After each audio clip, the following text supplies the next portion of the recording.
Praise the Lord. கர்த்தர் நல்லவர், அவர் ஒருபொழுதும் தவறு செய்ய மாட்டார். என் அன்பான தேவ பிள்ளைகளே, இந்த மாதத்துக்குரிய வாக்குத்தத்தத்தை கர்த்தர் நமக்கு தந்தருளி இருக்கிறார். இந்த மாதம் எப்படி இருக்கும், இந்த மாதத்தை நம்ம எப்படி கடக்க போகிறோம் அப்படின்ற கேள்விகள் அநேக நமக்குள்ளே வரலாம். எனக்கு அன்பான தேவ பிள்ளைகளே, நான் ஒன்று சொல்லட்டும். நீங்கள் எத்தனை பிரச்சனைக்குள்ள, எத்தனை போராட்டங்களுக்குள்ள நீங்கள் கடந்து போனாலும் கர்த்தர் உங்களை கைவிடுவதில்லை. அவர் உங்களை விடுதலையாக்கும்படி இறங்கி வருவார். பாருங்க, செங்கடலுக்கு முன்பதாக இஸ்ரவேல் ஜனங்கள் நிற்கும் பொழுது அவர்கள் எப்படி கடக்க போகிறாங்கன்னு தெரியாம வேதனைப்பட்டு புலம்பிக் கொண்டு இருக்கும் பொழுது கர்த்தர் மோசையை கொண்டு செங்கடலை இரண்டாய் பிளந்து வட்டாந்திர வழியாய் நடக்க பண்ணினார். அவங்க என்ன பண்றதுன்னு தெரியாம இருக்கும் பொழுது புதிய பாதையை ஆண்டவர் அவருடைய வாழ்க்கையில தந்தார். அதே வண்ணமாய் இந்த மாதத்திலே ஆண்டவர் உங்களை ஆச்சரிய விதமாய் கடக்க பண்ண போகிறார். அவருடைய வாக்குத்தத்த செய்தியை கேட்கலாமா? சங்கீதம் 119, 49, 50. நீர் என்னை நம்ப பண்ணின வசனத்தை உமது அடியானுக்காக நினைத்தருளும். பாருங்க, நீர் நம்ப பண்ணின வசனங்களை உம்முடைய அடியானுக்காக நினைத்தருளும். எனக்கு அன்பான தேவ பிள்ளைகளை, இந்த வேதத்துல அநேக வசனங்கள் நாம் நம்புவதற்காக கொடுக்கப்பட்டு இருக்கிறது. அதாவது இன்னொரு மொழியில சொல்லணும் அப்படின்னா, நமக்காக வாக்கு தத்தங்கள் கொடுக்கப்பட்டு இருக்கிறது. அநேக தீர்க்க தரிசனமான வார்த்தைகள் கொடுக்கப்பட்டு இருக்கிறது. வேதத்துக்குள்ள வசனங்களை கொண்டு நம்ம இடத்துல ஆண்டவர் பேசி இருக்கிறார். அப்படி பேசின வார்த்தைகளை கர்த்தர் நினைவு கூற வேண்டும் என்று சொல்லி சங்கீதக்காரன் சொல்லுகிறான். எனக்கு அன்பான தேவ பிள்ளைகளே, அநேக நேரங்களிலே நம்ம பிரச்சனைகள் போராட்டங்களில் போகும் பொழுது, நம் மன முடிவில் இருக்கும் பொழுது, ஒரு பிரச்சனை என்னடா செய்வது என்று சொல்லும் பொழுது கர்த்தர் நமக்கு கொடுக்க வாக்கு தத்தத்தை அவரை நினைப்பூட்டும்படியாய் பரிசுத்த ஆவியானவர் கிரியை செய்வார். எனக்கு அன்பானவர்களே, அதனால தான் தேவனிடத்திலே குமாரன் பரிந்து பேசுகிறார். எனக்கு அன்பான தேவ பிள்ளைகளே, ஆண்டவர் சொல்ற ஒரு காரியம் என்ன தெரியுமா? நமக்கு வாக்கு தத்தம் பண்ணின வசனங்கள், நமக்கு நம்ப பண்ணின வசனங்கள். இப்ப நான் அந்த வசனத்தை வாசிக்கிறேன். அவர் உன்னை வாளாக்காமல் தலையாக்குவார் என்று சொன்னால் அந்த வசனம் என்னுடைய சூழ்நிலைக்கு அது வாக்கு தத்தமாய் நம்ப பண்ணுகிற வார்த்தையாய் இருக்கிறது. நான் உன்னை ஆசீர்வதிப்பேன் என்று சொல்லுகிற வார்த்தை அது அந்த நேரத்தில் நம்பப்படுகிற வசனமாய் இருக்கிறது. இஸ்ரவேலை ஆசீர்வதிப்பது தேவனுக்கு பிரியம் என்று சொல்லுகிற வார்த்தை அந்த சூழ்நிலை நம்பப்படுகிற வார்த்தையாய் இருக்கிறது.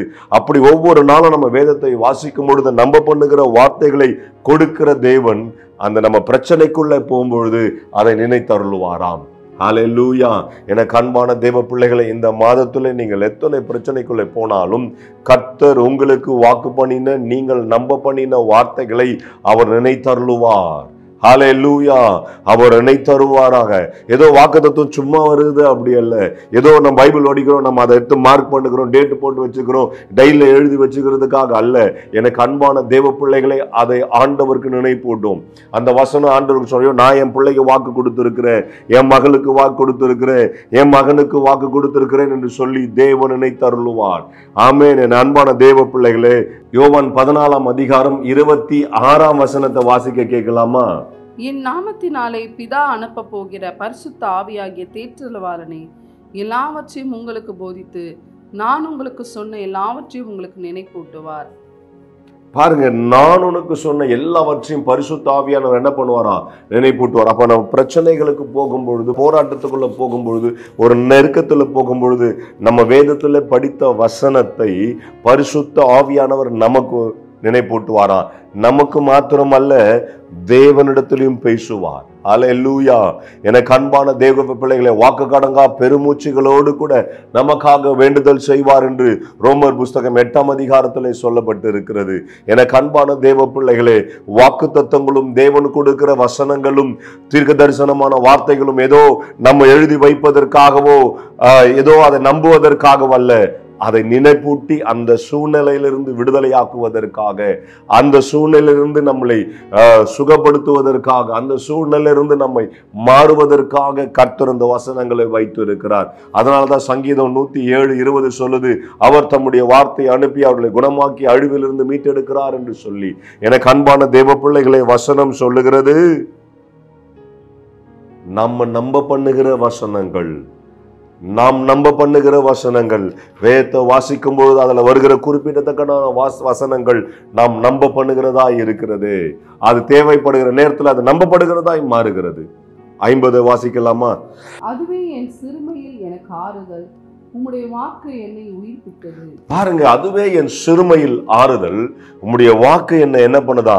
உயிர்ப்பித்ததாம். எனக்கு அன்பான தெய்வ பிள்ளைகளே, நான் எப்பொழுதெல்லாம் சிரமப்படுகிறேனோ, எனக்கு யாரும் இல்லையா, நான் அனாதையா இருக்கிறேன், எல்லாரும் என்ன கைவிட்டுட்டாங்க, எனக்கு ஒருத்தரும் இல்லை, எல்லாம் இருந்தும் கூட நான் ஒன்றுமில்லாமல் இருக்கிறேன் என்று சொல்லி அழுது கொண்டு இருக்கிற என் அன்பு சகோதரா, என் அன்பு சகோதரியே, என் அன்பு பிள்ளையே, உன் சிறுமையை கண் நோக்கி பார்த்திருக்கிற தேவன். அந்த சிறுமைப்படுகிற நேரம் நம்ம உடைந்து போகிறோம், கூனி குறுகி போகிறோம், உடம்புல இருக்கிற பலனெல்லாம் போயிட்டு அப்படியே ஒன்றும் இல்லாம, ஐயோ நான் என்ன பண்ணுவேன், நான் தனியா இருக்கிறேன்னு என்று சொல்லி இருக்கிறது. ஒரு பெரிய கொடுமை என்ன தெரியுமா? எல்லாமே இருந்தும் இல்லாதது போல் இருக்கிறதா? தாய் தகப்பன் இருந்தும் அவர்கள் இல்லாதது போல் இருக்கிறதா? குடும்பம்னு இருந்தும் அது இல்லாதது போல் இருக்கிறதா? எனக்கு அன்பான தேவ பிள்ளைகளே, பாருங்க, அந்த சிறுமைப்படும் பொழுது உம்முடைய வார்த்தை நம்மளே உயிர்ப்பிக்குதா? ஹல்லேலூயா. அப்படியே பலனற்று போய் ஐயோ ஏண்டா வாழுறோம் நினைக்கும் பொழுது அந்த வசனம் என்ன நினைப்பூட்டும். அந்த தேவனுடைய வார்த்தை, உன்னை நான் தெரிந்து கொண்டேன், நீ என்னுடையவன், உன் வலது கரத்தை பிடித்து இருக்கிறேன், உன் தூசியை உதறிவிட்டு எழும்பு. அதனை போல எத்தனையோ வசனங்கள் ஆண்டவன் நமக்கு நினைப்பூட்டுவார். எப்பொழுதெல்லாம் நம்ம சோர்ந்து போயிருக்கிறோமோ, எப்பொழுதெல்லாம் நம்ம சிறுமைப்பட்டு இருக்கிறோமோ, எப்பொழுதெல்லாம் வேதனைப்பட்டு வெக்கி தலை குனிந்து இருக்கிறோமோ, ஐயோ என் மகை இப்படி பேசிட்டாலே, என் மகை இப்படி பேசிட்டாலே, என் கணவர் இப்படியா என்ன சொல்லிட்டாரு, என் மனைவி என்னை இப்படி நடத்திட்டாங்களே, என் தாய் இப்படி பேசிட்டாங்களே என்று சொல்லி, நண்பன் என்ன இப்படி ஏமாத்திட்டானே, அவன் துரோகம் பண்ணுவான்னு நினைச்சே பார்க்கல, அப்படி நம்ம நினைச்சு கூனி குறுகி சிறுமைப்படும் பொழுது வசனம் நம்மை உயிர்ப்பிக்குமா? தேவனுடைய வார்த்தை நம்மளை உயிர்ப்பிக்கும். மறுபடியும் எழுந்து நடக்க சொல்லுவாங்க. வெக்கமா இல்லையாடா, உனக்கு வெக்கமே இருக்காதா, உனக்கு சூடு சோரனே இருக்காதா அப்படின்னுவாங்க.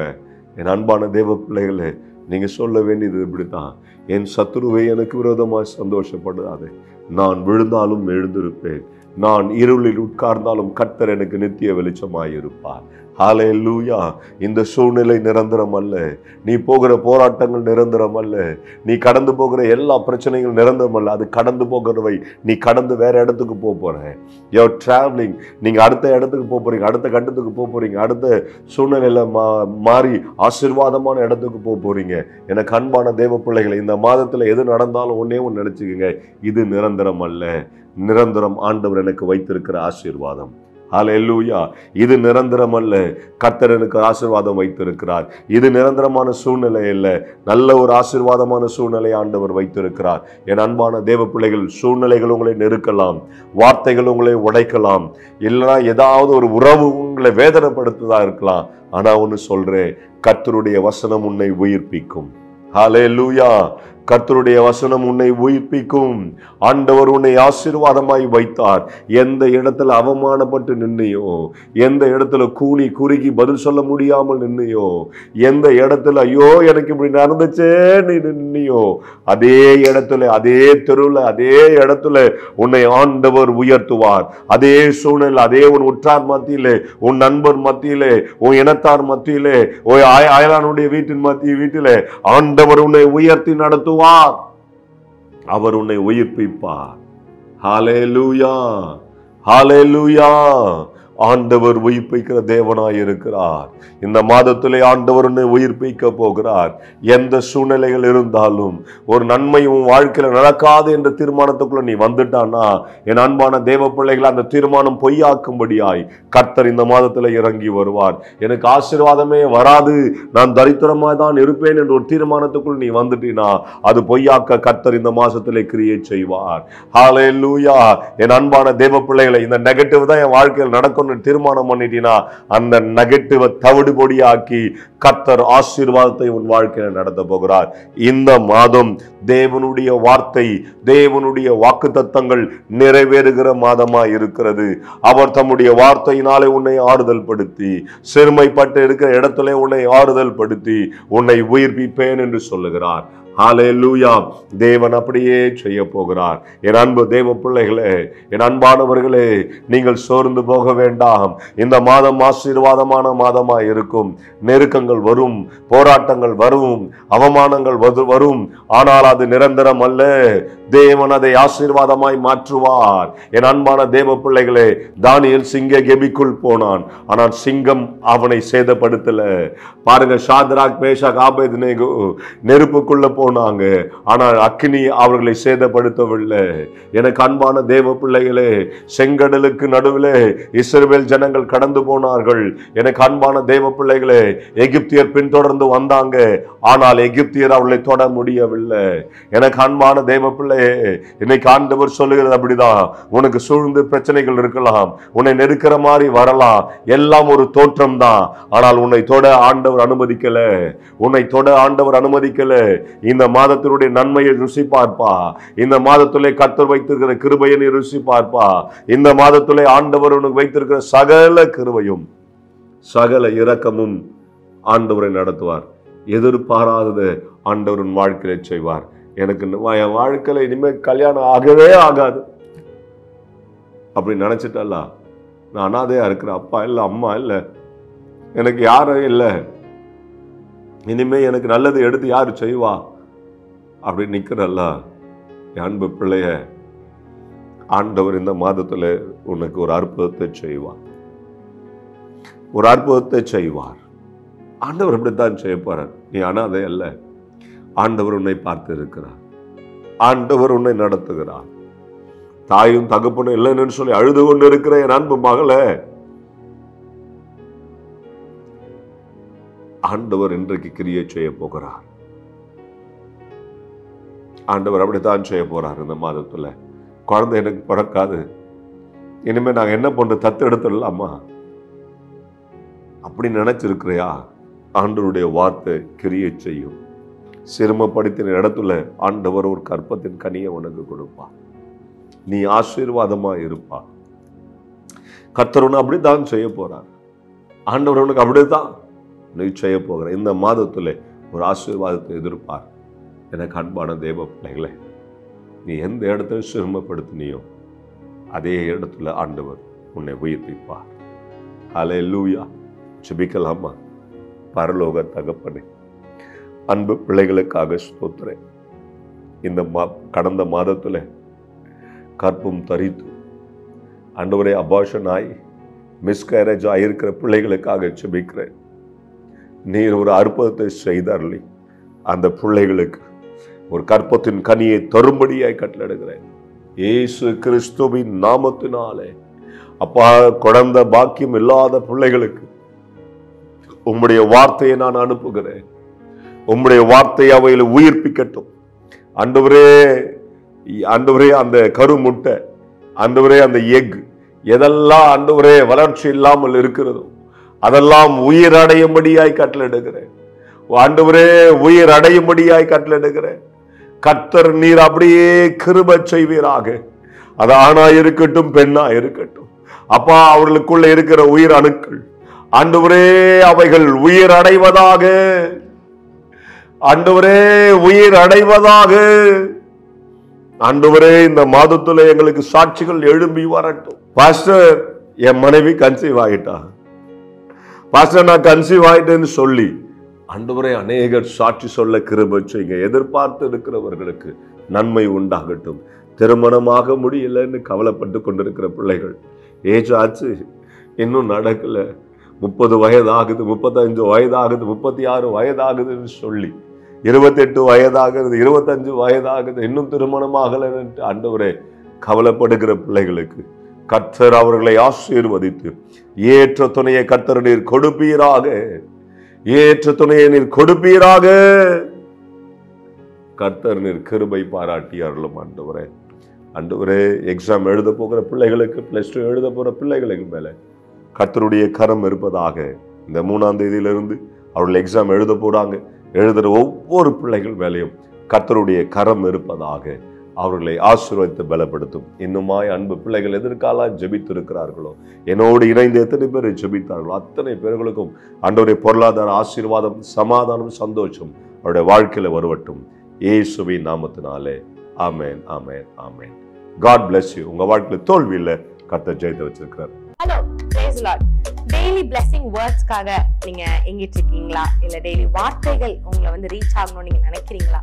ப்ளீஸ் எங்களை வந்து யூடியூப்லயும் இன்ஸ்டாகிராம்லயும் ஃபேஸ்புக்லயும் ஃபாலோ பண்ணுங்க. கீழே ஹேண்டில்ஸோட நேம்ஸ் கொடுக்கப்படும்.